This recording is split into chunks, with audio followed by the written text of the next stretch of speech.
Assalamualaikum warahmatullahi wabarakatuh.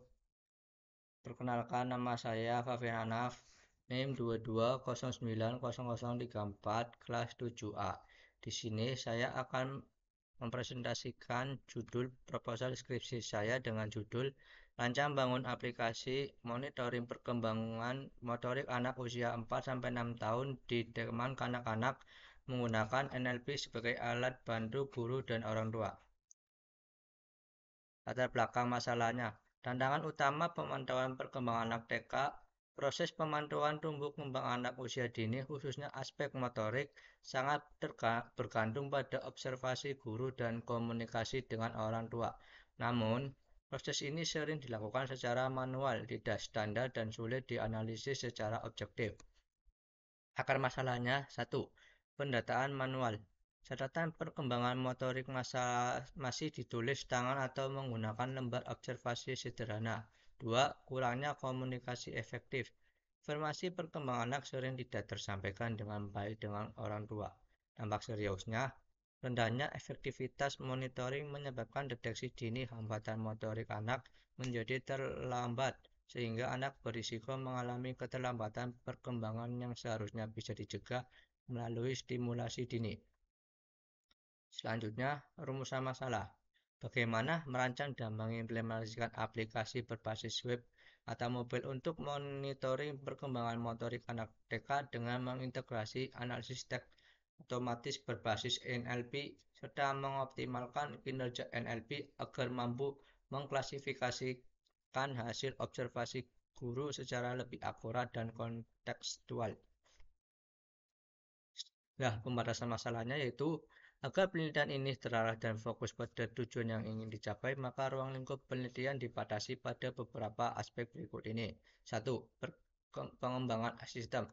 Aplikasi ini difokuskan pada monitoring perkembangan motorik anak usia 4-6 tahun menggunakan NLP berbasis teks bahasa Indonesia dari observasi guru. Yang kedua, data peneliti. Data yang digunakan bersumber dari catatan perkembangan motorik anak TK yang dibuat oleh guru di lembaga PAUD atau TK. Yang ketiga, aspek fungsional sistem. Sistem hanya menginput teks dan laporan perkembangan dalam bentuk grafik sederhana. Yang keempat yaitu pengguna. Pengguna utama adalah guru dan orang tua, dengan admin sebagai pengelola data internal. Selanjutnya, tujuan dari penelitian ini. Tujuannya yaitu 1. Perancangan. Merancang dan membangun arsitektur sistem aplikasi monitoring perkembangan motorik anak TK yang mengintegrasikan pencatatan digital dan analisis teks berbasis NLP. Yang kedua, implementasi. Mengimplementasikan aplikasi berbasis web atau mobile yang mampu menganalisis teks observasi guru dan menampilkan hasil perkembangan anak secara otomatis. Yang ketiga yaitu evaluasi. Mengevaluasi keberfungsian, keakuratan, dan kemudahan pengguna atau usability sistem sebagai alat bantu guru dan orang tua dalam memantau perkembangan anak. Selanjutnya, apa sih manfaat penelitian ini? Untuk bagi guru, 1. Membantu mendokumentasikan hasil observasi perkembangan motorik anak secara otomatis, efisien, dan terstruktur. 2. Menghemat waktu dalam proses penilaian dengan dukungan analisis teks otomatis berbasis NLP. Yang ketiga, menyediakan laporan perkembangan individual dan klasifikal yang mudah diakses untuk evaluasi pembelajaran. Selanjutnya, bagi orang tua, 1. Mempermudah pemantauan perkembangan anak melalui laporan digital yang mudah dipahami dan dapat diakses kapan saja. 2. Memberikan notifikasi perkembangan dan rekomendasi stimulasi aktivitas agar orang tua dapat mendukung perkembangan anak di rumah. Selanjutnya, manfaat bagi lembaga pendidikan.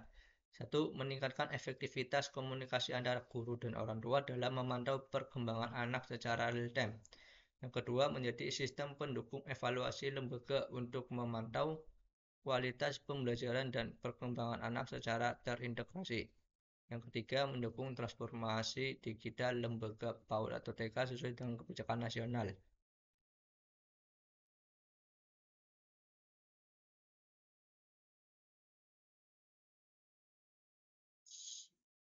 di bidang pendidikan berbasis teknologi informasi. Selanjutnya, manfaat bagi institusi pendidikan atau kampus.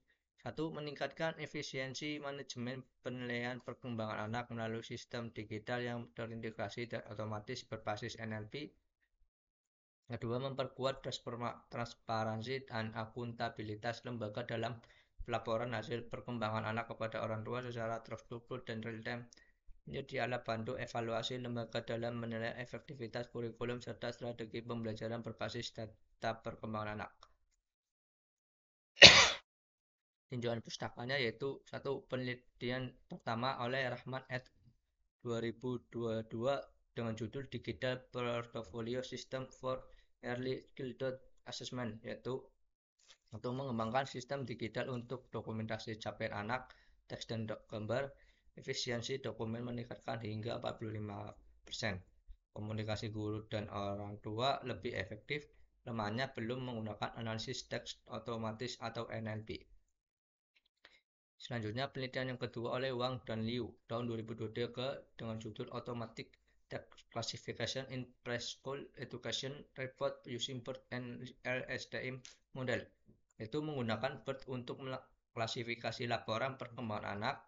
Akurasi klasifikasi mencapai 91%, kelemahannya hanya mendukung bahasa Inggris, belum kontekstual untuk bahasa Indonesia. Penelitian yang ketiga yaitu oleh Hasanah dan Widodo tahun 2003 dengan judul Pemanfaat NLP untuk Analisis Narasi Perkembangan Anak pada PAUD di Indonesia, yaitu menerapkan text meaning untuk ekstraksi kata kunci laporan guru. NLP membantu penyelenggaraan analisis naratif guru PAUD. Lemahnya belum memiliki antarmuka digital yang dapat digunakan langsung oleh guru. Penelitian yang keempat oleh Han dan Pak tahun 2022 dan dengan judul Assisted Parent-Child Communication in Early Learning Environment, menggunakan NLP untuk analisis sentimen komunikasi guru dan orang tua, membantu guru merespon pesan secara efektif. Kelemahannya tidak fokus pada analisis perkembangan motorik anak.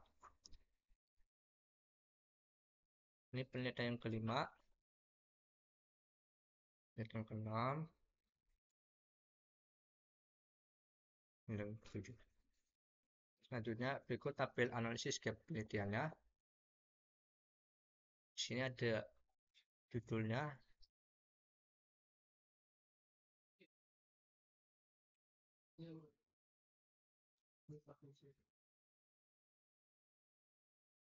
Landasan teori perkembangan motorik anak usia dini. Aspek penting dalam pendidikan anak usia dini mencakup motorik kasar, yaitu berlari, melompat, menendang, motorik halus, menulis, dan meroncek.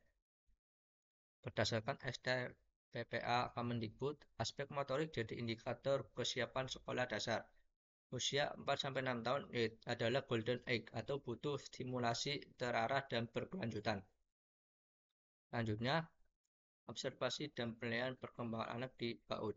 Observasi ini dilakukan guru melalui catatan atau naratif manual. Kendalanya subjektivitas, beban administrasi tinggi, data tidak terintegrasi. Pedoman observasi PAUD holistik Kemendikbudristek perlunya sistem digital objektif, efisien dan struktur untuk analisis perkembangan anak. Selanjutnya, landasan teori NLP cabang Artificial Intelligence AI yang memproses bahasa manusia. Prosesnya tokenisasi, stemming, klasifikasi teks. Digunakan untuk menganalisis laporan guru dan mendeteksi pola perilaku anak. Modelnya efektif untuk klasifikasi teks bahasa Indonesia.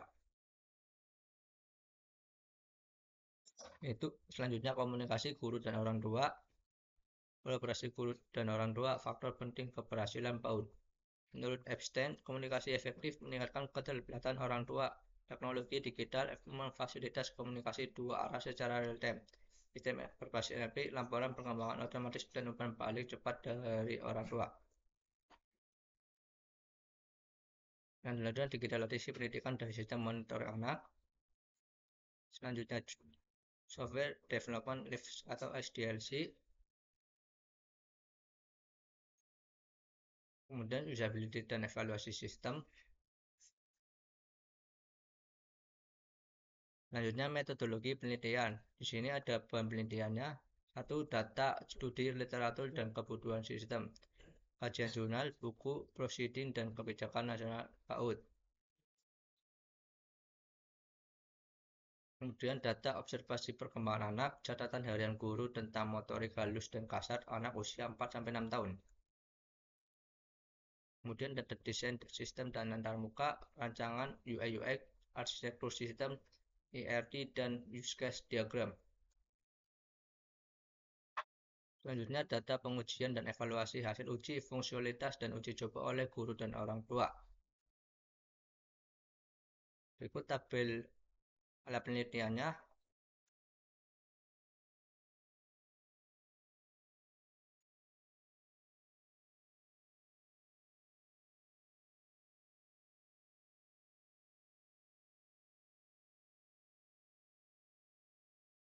Yang ketiga yaitu alat penelitian tahap 1, analisis kebutuhan. Di dalamnya ada berikut ini. Kemudian tahap yang kedua, perancangan sistem atau sistem desain. Yang ketiga, tahap implementasi atau development. Tahap yang keempat, pengujian dan evaluasi. Yang kelima, tahap dokumentasi dan penyusunan laporan. Berikut jadwal penelitiannya. Di sini dari bulan 1 sampai bulan 4.